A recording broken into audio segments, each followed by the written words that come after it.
Hey, Donovan. What is most different about this year's playoff version of Jared Allen versus last year's playoff version? I think he's a prideful individual, and I think that the way it happened last year, you could see it's a motivating thing. I think it goes without saying. I think he's shown it himself to us all season. I had no doubt that this is who he, would be. I think, sometimes you have a bad playoff series. Believe me, I know how that is. So for him to respond this way, it's phenomenal to see. But my challenge to him and my challenge to Ev is like, you've done it twice. Let's do it again and again. Let's do it on the road now. Let's do it when we don't have the crowd. Let's do it when they go on a run and that place is rocking. You know what I mean? So that's a challenge to everybody, not just him, but he's been phenomenal, and he's been huge for us in so many different ways. And then for Jared specifically, he took a lot of heat based on the way last year's playoffs went and the comments that after.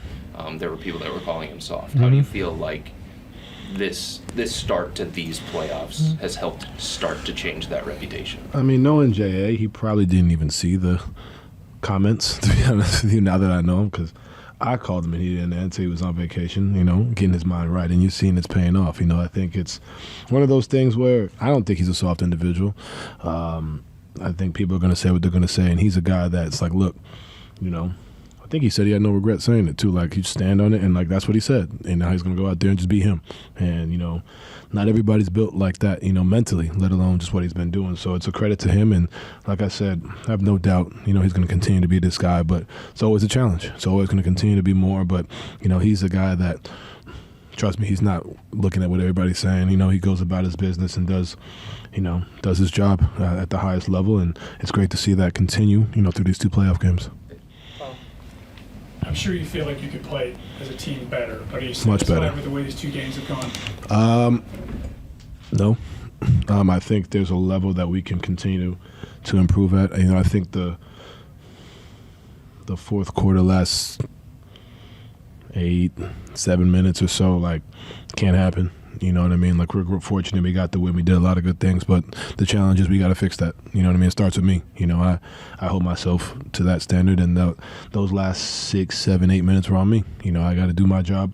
And obviously I scored when I needed to, made the right play or whatever, but like that can't happen. And that starts with me. And, it's great. We got the win. We're up 2-0, but we're not looking just to be up 2, looking to be perfect. You know what I mean? And there's no such thing as perfection, but you continuously want to chase it.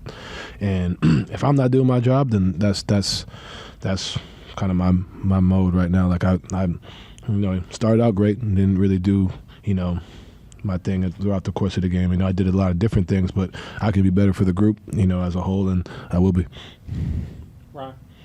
Do you guys feel like you've rediscovered the defensive identity that maybe you need during these two games? Yeah, I think this is who we've been. Obviously, there's been ups and downs throughout the year, but when we're at our best, I think that's, just being at that level. We went on that stretch, went on that run. Like, this is who we are, and just continuing to find it through 2 games is great. But it's easy to do it at the crib. You know what I mean? It's not easy, but it's easier to do it here at home. But now we got to do it on the road. Now we got to stay locked in, communicate. We're not having the backing up when we get stops. Got to find a way to quiet down that arena. You know what I mean? And they're going to hit shots that tonight they miss on the road. It's just how the playoffs go. So we got to be ready for that. Defensively, especially communicating, but we're doing a good job. You hold the team under 90 points for 2 games in a row. It's not not a bad thing, but we can be better, and that's kind of the mindset. Partner Isaac and Harris to those elements. Man, big time. When you can change different coverages, you can switch, you can drop, you can hedge and show. You can do different things. You can, when you have 2 guys like that, and then on top of that, Isaac, playing the way he played on the offensive end. Karras is the same way. Like, you can do a lot of different things. So I think it definitely allows us to kind of manipulate the lineups and kind of throw different looks at people, right? These guys. So, they are, I would say the unsung heroes of the group just because of what they can bring, to us on both ends of the floor, but especially on defense. Why do you think it's hard to play offense in this series? I think, I went through something similar in Utah for about 2 years. When you run the offense that we run, free-flowing, fast-paced, it's when physicality comes about, it slows you down. So now how do you execute? How do you get to your spots? How do you, when you're getting hit, you got to still think through it. You know what I mean? I think that's just something that, is just natural. It's not something that I see as a problem. I just see it as something we just got to continue to get through. We haven't played for physicality like this all season. I mean, maybe we've had a few games, but we've always been able to execute. In the playoffs, everything slows down. You know that. So just being able to execute, like I said, that starts with me. I got to set that tone. And we did some good things. I'm not mad at how we played at all, but I just know we can be better, and being able to be the team that pushes the pace, runs, and when teams are physical and picking you up full court, how do we continue to get to our sets, get to our offense while being pressured? That takes the mental fortitude, and I have no doubt we have that, but it's just continuing to do it. And they're a good defensive team. You got to give them credit. We didn't score 100 points tonight. But I think the biggest thing is just being able to think through that, and that starts with me.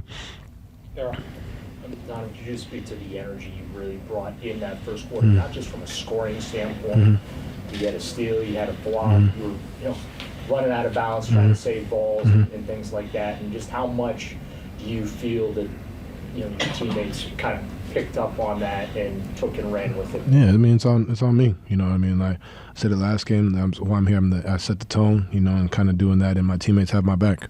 And past 2 games it's been scoring, but like you said, I try to do it in different ways, different facets, being in my help spots, getting box outs, trying to get to the boards, trying to get those steals, trying to just do everything, And, I think that's just something that I've been, cognizant of, especially in this series, just kind of starting that out that way. And, starts with me. The head is the snake, and my teammates always have my back in that regard. But, I did it twice, and I got to do it again, and I got to do it again. So. How about Darius tonight? He got those quick 3 fouls there in the first half, but in the second half, he hit a couple of really big shots when Orlando was trying to make a game. Yeah, that's him being aggressive. The threes I was happy about, but it was the drive. He blew past somebody. He drive and he had the layup. Like that to me was like, all right, now you're being aggressive. Even the floater that he missed, it's like, all right, like that's what we need. And we had some hiccups in the fourth between him and I that we'll clean up as far as getting into our actions. But that's all part of the process. It's all part of it. You know what I mean? And he's been, like I said, we all know the season he's had up and down, but continuing to have your mental, locked in. When you have 3 fouls, it's easy to kind of get lost, in the shuffle and figure things out. But for him to extend that lead when they were making that push, to bring it up to, 20, 22, that's huge. Going off Joe's question, Donovan, the physicality obviously ramps up in the postseason, and it's tough to prepare because in the regular season, just called differently. Do you how do you kind of factor in the unknown of how a playoff series is going to be called versus the regular season? Do you embrace that challenge? I mean, me personally, I prefer it. I get to push people. I think, having done this, it's my 7th time. I understand, what comes with it. But I think it's hard to simulate, during the regular season, but you can do your best. At the end of the day, we all know it's called differently, and it's just a fact. It is what it is. And, just being able to. And that's why I said, we're going through these experiences, in the fourth, trying to play through the physicality, different stretches, whether it was the last game, it was the third quarter, just being able to get to our stuff. But sometimes you have to go through that. You know what I mean? I've been through it. Max has been through it. George, sometimes, DG and Ev, the first time doing it was last year. And I got to do it again. And now I got to do it again and again and again. So sometimes that's just, is what it is. But I prefer it. I enjoy it, to be honest, because, it's hard-nosed basketball. It's playoff basketball, but we'll clean it up for sure, especially playing through that. But I got to give them credit. We knew this is what it was going to be all week, and there's another level that we can continuously get to. Sure.